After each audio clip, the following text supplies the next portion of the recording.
ओम नमो भगवते वासुदेवाय। श्रीमद् भागवत महापुराण के द्वितीय खंड के दशम स्कंद का 71वां अध्याय पढ़ रही हूँ। श्री कृष्ण भगवान का इंद्रप्रस्थ पधारना।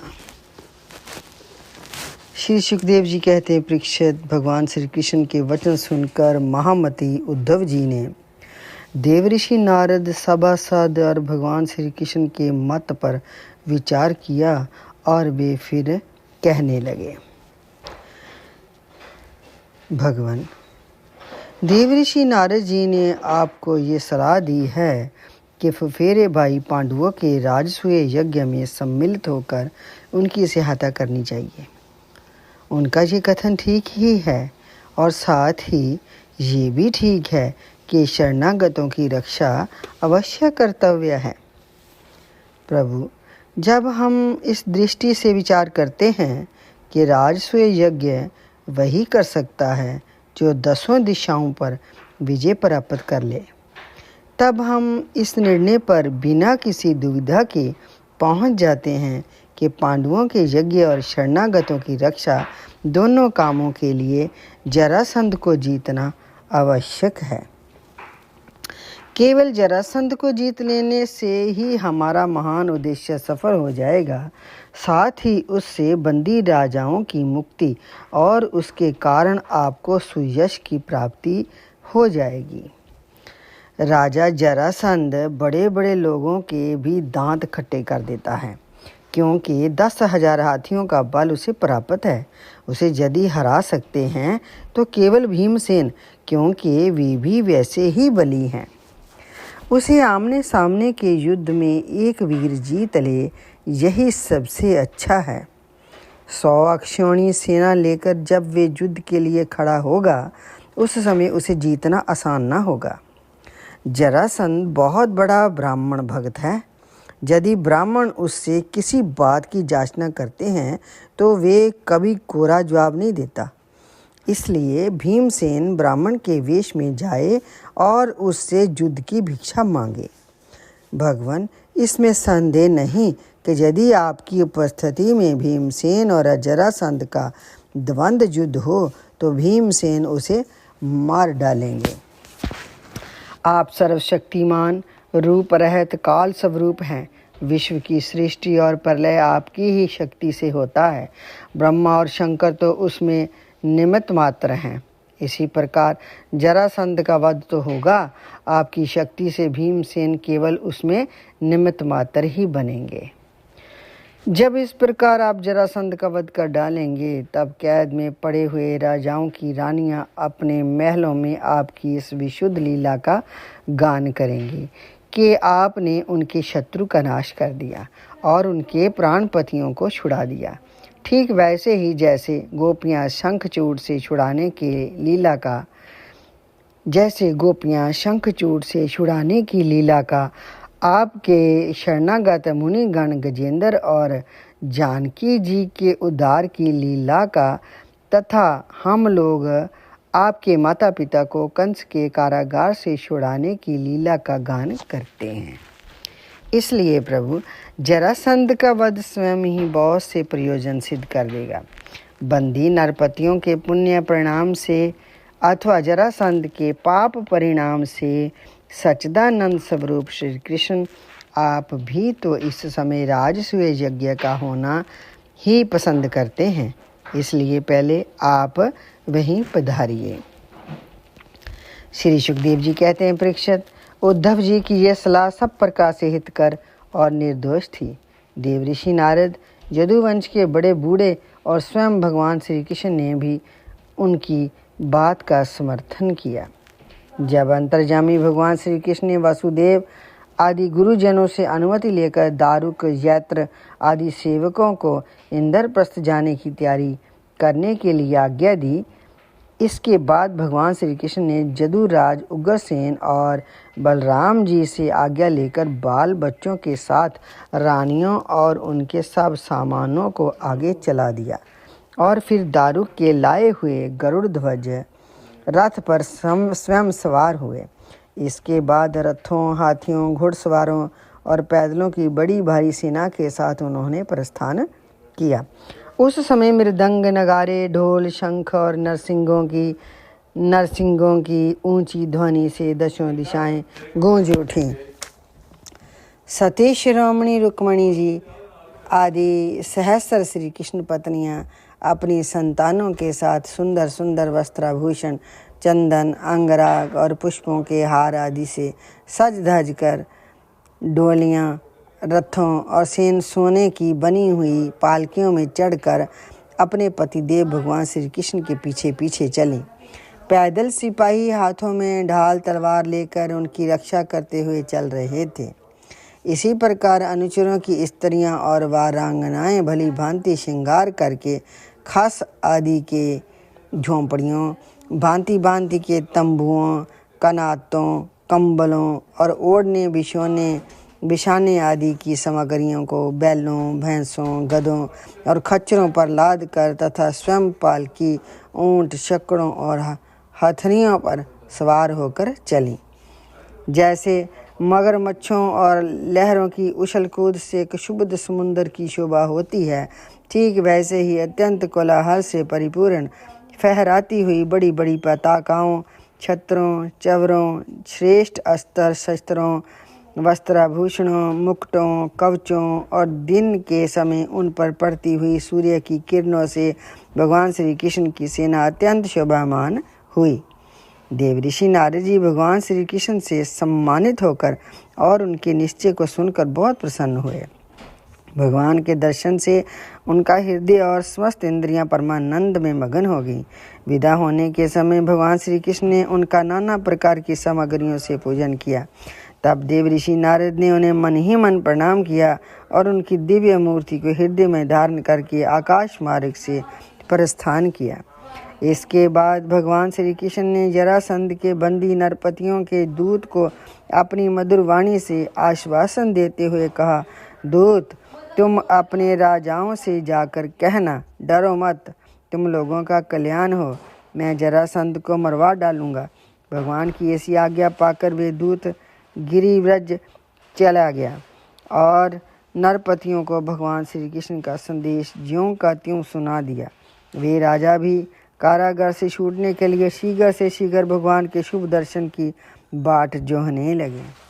प्रेक्षित, आप भगवान श्री कृष्ण आनरथ, सोवीर, मरु, कुरुक्षेत्र और उनके बीच में पड़ने वाले पर्वत, नदी, नगर, गांव, अहीरों की बस्तियां तथा खानों को पार करते हुए आगे बढ़ने लगे। भगवान मुकुंद मार्ग में दृश्यद्वती एवं सरस्वती नदी पार करके पांचाल और मत्स्य देशों में होते हुए इंद्रप्रस्थ जा पहुँचे। प्रेक्षित, भगवान श्री कृष्ण का दर्शन अत्यंत दुर्लभ है। जब अजात शत्रु महाराज युधिष्ठिर को ये समाचार मिला कि भगवान श्री कृष्ण पधार रहे हैं, तब उनका रोम रोम आनंद से खिल उठा। वे अपने आचार्यों और स्वजन संबंधियों के साथ भगवान की अगवानी करने के लिए नगर से बाहर आए। मंगल गीत गाए जाने लगे, बाजे बजने लगे। बहुत से ब्राह्मण मिलकर ऊंचे स्वर से वेद मंत्रों का उच्चारण करने लगे। इस प्रकार वे बड़े आदर से ऋषिकेश भगवान का स्वागत करने के लिए चले, जैसे इंद्रियां मुख्य प्राण से मिलने जा रही हों। भगवान श्री कृष्ण को देखकर राजा युधिष्ठिर का हृदय स्नेहत से गदगद हो गया। उन्हें बहुत दिनों पर अपने प्रियतम भगवान श्री कृष्ण को देखकर सौभाग्य प्राप्त हुआ था, अतः वे उन्हें बार बार अपने हृदय से लगाने लगे। भगवान श्री कृष्ण का भी श्री विग्रह भगवती लक्ष्मी जी का पुत्र और एकमात्र निवास स्थान है। राजा युधिष्ठिर अपनी दोनों भुजाओं से उसका आलिंगन करके समस्त पाप तापों से छुटकारा पा गए। वे सर्वतोभावेन परमानंद के समुद्र में मगन हो गए। नेत्रों में आंसू छलक आए, अंग अंग पुलकित हो गया। उन्हें इस विश्व प्रपंच के भ्रम का तनिक भी स्मरण न रहा।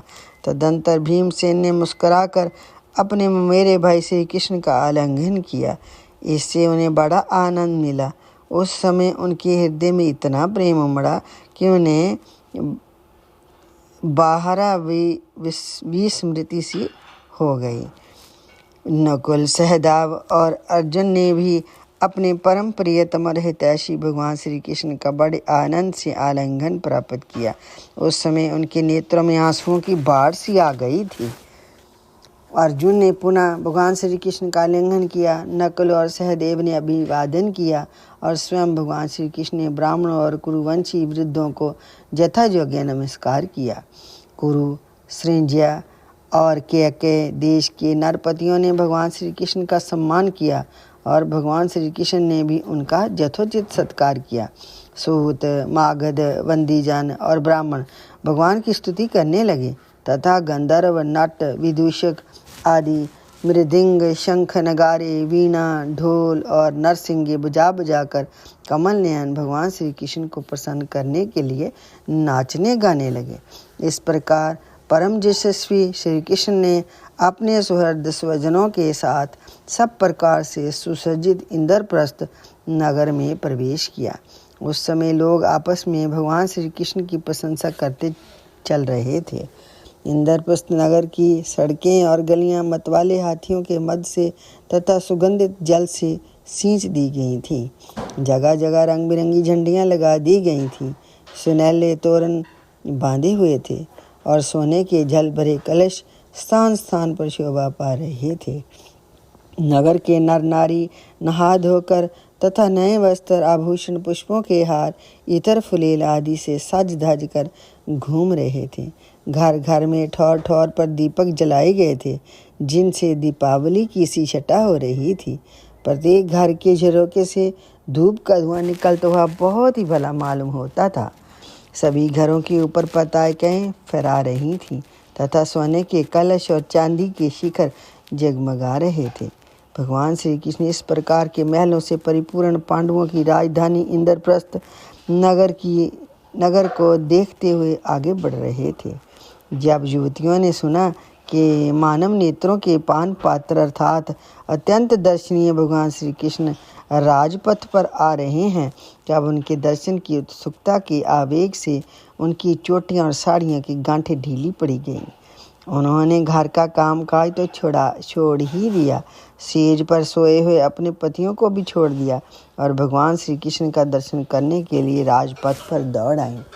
सड़क पर हाथी, घोड़े, रथ और पैदल सेना की भीड़ लग रही थी। उन स्त्रियों ने अटारियों पर चढ़कर रानियों के सहित भगवान श्री कृष्ण का दर्शन किया, उनके ऊपर पुष्पों की वर्षा की और मन ही मन आलिंगन किया तथा प्रेम भरी मुस्कान एवं चितवन से उनका स्वागत किया। नगर की स्त्रियां राजपथ पर चंद्रमा के साथ विराजमान ताराओं के समान श्री कृष्ण की पत्नियों को देखकर आपस में कहने लगी, सखी, इन बड़भाग्नि रानियों ने ना जाने ऐसा कौन सा पुण्य किया है जिसके कारण पुरुष श्रोमणी भगवान श्री कृष्ण अपने उन्मुक्त हास्य और विलासपूर्ण कटाक्ष से उनकी ओर देखकर उनके नेत्रों को परम आनंद प्रदान करते हैं। इसी प्रकार भगवान श्री कृष्ण राजपथ से चल रहे थे। स्थान स्थान पर बहुत से निष्पाप, धनी मानी और शिल्पजीवी नागरिकों ने अनेकों मांगलिक वस्तुएं ला कर उनकी पूजा अर्चा और स्वागत सत्कार किया। अंतःपुर की स्त्रियां भगवान श्री कृष्ण को देखकर प्रेम और आनंद से भर गईं। उन्होंने अपने प्रेम विहल और आनंद से खिले नेत्रों के द्वारा भगवान का स्वागत किया और श्री कृष्ण उनका स्वागत सत्कार स्वीकार करते हुए राजमहल में पधारे। जब कुंती ने अपने त्रिभुवन पति भतीजे श्री कृष्ण को देखा तब उनका हृदय प्रेम से भर आया। वे पलंग से उठकर अपनी पुत्र वधू द्रौपदी के साथ आगे गई और भगवान श्री कृष्ण को हृदय से लगा लिया। देव देवेश्वर भगवान श्री कृष्ण को राजमहल के अंदर लाकर राजा युधिष्ठिर आदर भाव और आनंद के उद्रेक से आत्म विस्मृत हो गए। उन्हें इस बात की सुध न रही कि किस क्रम से भगवान की पूजा करनी चाहिए। भगवान श्री कृष्ण ने अपनी फुआ कुंती और गुरुजनों की पत्नियों का अभिवादन किया। उनकी बहन सुभद्रा और द्रौपदी ने भगवान को नमस्कार किया। अपनी सास कुंती को प्रेरणा से अपनी सास कुंती की प्रेरणा से द्रौपदी ने वस्त्र, आभूषण, माला आदि के द्वारा रुक्मिणी, सत्यभामा, भद्रा, जामावती, कालिंदी, मित्रविंदा, लक्ष्मणा और परम साध्वी सत्या भगवान श्री कृष्ण की इन पटरानियों का तथा वहां आई हुई श्री कृष्ण की अन्य रानियों का भी यथा योग्य सत्कार किया। धर्मराज युधिष्ठिर ने भगवान श्री कृष्ण को उनकी सेना, सेवक, मंत्री और पत्नियों के साथ ऐसे स्थान में ठहराया जहां उन्हें नित्य नई नई सुख की सामग्रियां प्राप्त हों। अर्जुन के साथ रहकर भगवान श्री कृष्ण ने खांडव वन का दाह करवाकर अग्नि को तृप्त किया था और मयासुर को उससे बचाया था। परीक्षित, उस मयासुर ने ही धर्मराज युधिष्ठिर के लिए भगवान की आज्ञा से एक दिव्य सभा तैयार कर दी। भगवान श्री कृष्ण राजा युधिष्ठिर को आनंदित करने के लिए कई महीनों तक इंद्रप्रस्थ में रहे। वे समय समय पर अर्जुन के साथ रथ पर सवार होकर विहार करने के लिए इधर उधर चले जाया करते थे। उस समय बड़े बड़े वीर सैनिक भी उनकी सेवा के लिए साथ साथ जाते। यदि श्रीमद्भागवत महापुराण के द्वितीय खंड के 10वें स्कंधे उत्तरार्ध का 71 अध्याय संपूर्ण। श्रीमद्भागवत महापुराण की आरती। आरती अति पावन पुराण की, धर्म भक्ति विज्ञान खान की। महापुराण भागवत निर्मल, सुखमुख विगलित निगम कल्प फल। परमानंद सुधा रस में कल, लीला रति रस रस निधान की।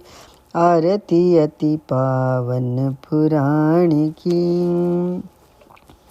कलिमलि मथनि त्रिताप निवारनि, जन्म मृत्यु में भव भय हारनि। सेवत सतत सकल सुख कारनि, सुम औषधि हरि चरित गान की। आरती अति पावन पुराण की। विषय विलास विमोह विनाशनी, विमल विराग विवेक विकाशनी।